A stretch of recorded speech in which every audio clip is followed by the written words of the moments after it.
Watch classic Doctor Who. Crispy Pro, you're not a true Whovian until you watch classic Who. These are just some of the lovely comments that I get every single day. Are you even a real Doctor Who fan? So I set myself a challenge. Watch 7 classic Doctor Who stories from 7 doctors in 7 weeks. So strap in because today we're watching... Uh-oh! Scarf alert! Scarf alert! Yeah, if you couldn't guess, we're watching Tom Baker today. And I am very, very excited about it. The last Tom Baker episode I watched was City of Death, and that is probably one of the greatest Doctor Who episodes I have ever seen. And Tom Baker is the Doctor for a lot of people, you know. In New Who, a lot of people go, oh, David Tennant, he's the Doctor. He's like the one big popular Doctor. Tom Baker absolutely was that for classic Doctor Who, so I'm excited to delve more into that universe. Because I have dipped my hands back into Tim's DVD pile of classic Doctor Who, and I have The Deadly Assassin. Can we get a close-up of that? Is that gonna work? But yeah, I'm excited for this one. I have quite literally never heard of this story, so I don't know if that's a good or a bad thing. But yeah, Tom Baker is looking absolutely fly on the front cover, and it looks like that is the Master there. Whenever I look up crispy Doctor Who to try and find my own videos, this guy comes up because he's the crispy master. Not me, I'm the crispy professional. He is the crispy master. I can't believe I just said that. But hey, what the heck is this story about? The Doctor returns to Gallifrey after a precognitive dream of assassinating the Time Lord President. Framed for the murder, he must prove his innocence by investigating the real culprit, his archenemy, the Master. The investigation leads him to the Matrix, a virtual world, to uncover the Master's plot to destroy Gallifrey and seize control of the universe. The Deadly Assassin, huh? There's only one assassin in Doctor Who that I know, and they're the greatest assassin in the universe. Hi. Ah, jump scare. All right, let's watch this thing. Hello? Is this gonna work? What is happening? It's refusing to read the disc. Tim, no. Please work. Come on. There's gotta be a chance that this works. I think we're in. I think we're fine. Jeez Louise, you had me worried there for a second. Right off the bat, I am met with a gorgeous TARDIS interior that I didn't really recognize, but oh, there's our boy Tom. He's landed on Gallifrey and everyone seems pretty mad that he's there. The set design this episode is amazing. The arrival of the Doctor's unregistered TARDIS in a high-security area raises the tension of an already tense day. The President is resigning and is about to name his successor. And I mean, look at these costumes. Come on, they look fantastic. And oh, who is that? Is that the Crispy Master? The Doctor then infiltrates the resignation announcement by stealing a Time Lord ceremonial robes. And then the Doctor grabs a rifle, aims, and fires. The President falls down dead. Did he just shoot the President? What? Okay, so that was The Deadly Assassin Part 1.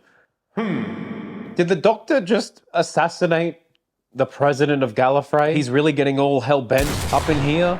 What's that about? I feel like the whole episode is kind of leading to him being framed for this, so I'll reserve judgment if that's what actually happened. But so far, I'm having a great time. The costuming, amazing. The set design, amazing. My favorite line, of course, was that guy being like, oh, have you had a facelift? And he's like, yeah, several so far. They do that all the time in New Who, and so it's nice to see that, oh yeah, it was a thing in classic Doctor Who as well. And what I wasn't expecting was that this episode is companion light. There is no companion. I'm not quite sure where this takes place in the Fourth Doctor's story, but that's cool. I like seeing a Doctor solo adventure. I like seeing how they are when there is no companion. So let's get into part 2. Whoa, future editing Crispy here. Hello, I just wanted to pop in and say thank you so much for the support of this series so far. You guys have been incredible, leaving lots of nice comments, and I'm having a lot of fun getting into classic Doctor Who. If you found any value out of this series, all I ask is that you please subscribe. I'm having so much fun with it, and next week's is a doozy, so subscribe, pretty please. Part 2 begins with the Doctor obviously getting arrested because it looks like he shot the President. But the President died before he could name a successor. And there's this guy called Goth, crazy name by the way, He thought that he would be next in line. The Doctor then invokes Article 17 of the Gallifreyan Constitution, making himself a candidate for president, which is just insane. But he is given 48 hours to prove his innocence. So the president is dead and he didn't name a successor, so the Time Lords are like, hey, we gotta have an election really, really quick. We gotta have an election quick, but we need to get rid of this. We need to execute the Doctor before we have an election. Time Lord politics. Oh! The Doctor then gets a stern talking to from the Time Lords, and I love how he's just drawing. He's just doodling. I love that. So it looks like there is a strong chance that the Doctor is going to get vaporized, but he explained to the High Council, was like, hey, I left a note. I told you guys I had a premonition that something bad was going to happen, and you did nothing. And now they all seem to be arguing about the Doctor while the Doctor just does his little cartoons. Very cool. Is that Tom Baker actually doing the cartoon? I feel like so many Doctor actors are good at drawing. Like, I remember Peter Capaldi, he loved to draw all the time. The Master is then told by someone that the Doctor has found this legal loophole. But the Master fully anticipated this. What is he planning, the crispy boy? The Master wants to see the Doctor die, and the Master wants to see all Time Lords dead. And spoiler alert, he gets it done in Series 12. Cut back to the Doctor, and there's this very comical chalk outline of a Time Lord on the ground. And for a pretty serious story, that felt so out of place. I don't know if that's just me. Maybe I've seen one too many Naked Gun movies. The Doctor then finds this miniaturized dude and figures out that he's dealing with the Master.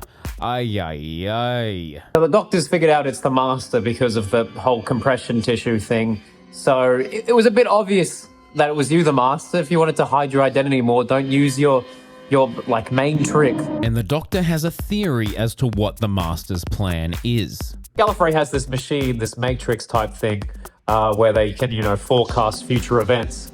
And the Master has wired himself into this and projected the foresight that the president's going to die into the Doctor's brain to set him up. He's about to go into the Matrix. The Doctor then enters the Matrix, and what follows is one of the wildest Doctor Who sequences I have ever seen. He is met by some kind of warrior, then a surgeon, then he goes into a jungle and his foot gets stuck on a railroad track, and there's a train coming, and that's the end of episode 2. Wowee! Deadly Assassin Part 2. We have just finished it, and I'm loving this story. The ending was not what I expected at all. When that warrior came out, I was like, wait, is the Deadly Assassin something else entirely? But then we had the surgeon and a train. And I was like, oh no, we're just going all weird, all dream sequence stuff. And I love dream sequences. Like, Inception is one of my favorite movies of all time. I love when Doctor Who does dream stuff, like Last Christmas, the Zygon inversion. And the fact that this was obviously like filmed in the 70s just gives it this otherworldly, surreal feel.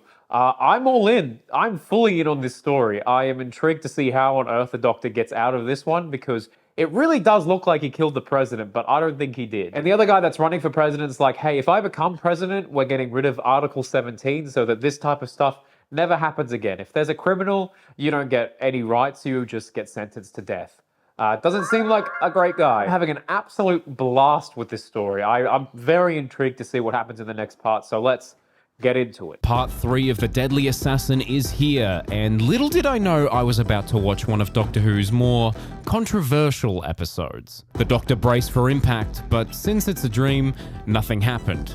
And then these goofy-ass eyes appeared in the side of a cliff face. I love classic Doctor Who. It's so weird, it's so goofy looking, but it's perfect. And then Pennywise rocked up, because why not scar children some more? That's horrifying. Pennywise, get out of here, man. But the madness doesn't end there. He then gets shot at by a biplane because someone is tracking him. I think there's another bad hooded figure in this episode. I'm not sure if the Master's actually in this Matrix or if it's his accomplice. Well, it looks like I was right on the money. In the Matrix, the Doctor fashions a blowpipe and strikes the assassin, only for the assassin to shoot back at the Doctor. Then, back on Gallifrey, there is more death. Everyone's backstabbing everyone. The death toll is astronomical this episode. It is revealed that the Master's accomplice was in fact Goth. What a cheeky, cheeky boy. Whoa, plot twist of the century. How did I not see that coming? Of course it's him. Oh my gosh, hang on, whoa, there's a full fight scene happening right now. This episode is epic. A fight scene ensues between the two of them, and the episode ends with Goth seemingly drowning the Doctor? That's dark. All right, that was part 3, and this story has it all. It has twists, it has turns, it has weird dreamlike things, it has fight scenes, and I think the one thing I did know about this episode, well, I've heard about it, I didn't realize it was this episode, was the controversial ending of Tom Baker drowning at the end there. It's a well-known and controversial moment in Doctor Who history. It drew significant criticism, particularly from media watchdog Mary Whitehouse. The scene was edited from the final master tape after its initial broadcast due to concerns about its impact on children, who would have to wait a week to find out if the Doctor had survived. Yeah, I can imagine being a kid and being like, did the Doctor just drown? But man, I'm having an absolutely fantastic time with this story, and unlike the kids in the 70s, I don't have to wait a week, and neither do you. Let's go into part 4. Part 4 is here, and I've got to say, I'm having a very good time with this episode. Luckily, the Doctor doesn't drown and is able to get out of the Matrix. The Doctor then lets everyone know about Goth. They trace the location of their lair, where they find the Master's lifeless body. He seems to have died from natural causes. They then cut to Goth, who is in dire need of a new skincare routine. But he too is nearing death, and he was power hungry after learning that he wasn't going to be president. So he then dies. Goth dies. So he never reveals what the Master's plan was. So this guy wants to flip the narrative, huh? He's like, hey, to maintain a good public image with the Time Lords, let's say that Goth and the Master got into an altercation. Goth brought down the Master, but ultimately died himself. So he's a hero. Very political, hashtag Doctor Who's gone woke. Surprise, surprise, the Master faked his own death.